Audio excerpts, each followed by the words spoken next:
आपणा सर्वांचं सहर्ष स्वागत। आज आपण पार्ट ऑफ स्पीच मधील पुढचा महत्त्वाचा घटक म्हणजेच क्रियाविशेषण बघणार आहोत। यालाच ॲडव्हर्ब असे म्हणतात। तर क्रियाविशेषण म्हणजे काय? तर क्रियेचे स्थळ, काळ, रीत दाखवणाऱ्या शब्दाला क्रियाविशेषण असे म्हणतात। क्रियापदाबद्दल विशेष माहिती सांगणारा शब्द म्हणजेच क्रियाविशेषण।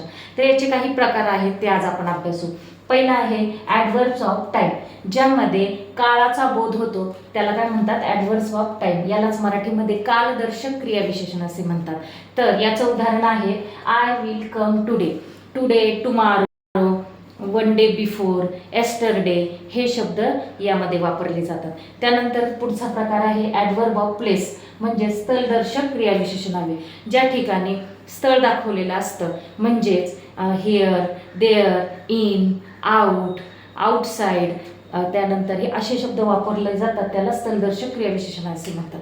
त्यानंतरचा पुढचा आहे ॲडव्हर्ब ऑफ फ्रिक्वेन्सी, म्हणजेच आवृत्तीदर्शक क्रियाविशेषण। याचं उदाहरण असं आहे I always do my homework, always. त्यानंतर ज्यामध्ये आवृत्ती असते म्हणजेच रिपिटेशन असतं, ऑलवेज, नेव्हर, त्यानंतर समटाईम हे शब्द ज्यामध्ये वापरले जातात ते आवृत्तीदर्शक। त्यानंतर ॲडव्हर्ब ऑफ मॅनर, म्हणजेच रीत किंवा पद्धतदर्शक क्रियाविशेषण, ज्यामध्ये वाक्यामध्ये कशाची रीत म्हणजे कशा प्रकारे ते घडतंय हे दाखवलं जातं, त्याला काय म्हणतात? रीतिवाचक किंवा रीत पद्धतदर्शक क्रियाविशेषण हवे। उदाहरणार्थ she walks slowly, slowly, fast असे शब्द यामध्ये येतात, किंवा स्लोली, फास्ट, त्यानंतर हार्डली, लवली, फेथफुली असे शब्द यामध्ये रीतवाचक वापरले जातात।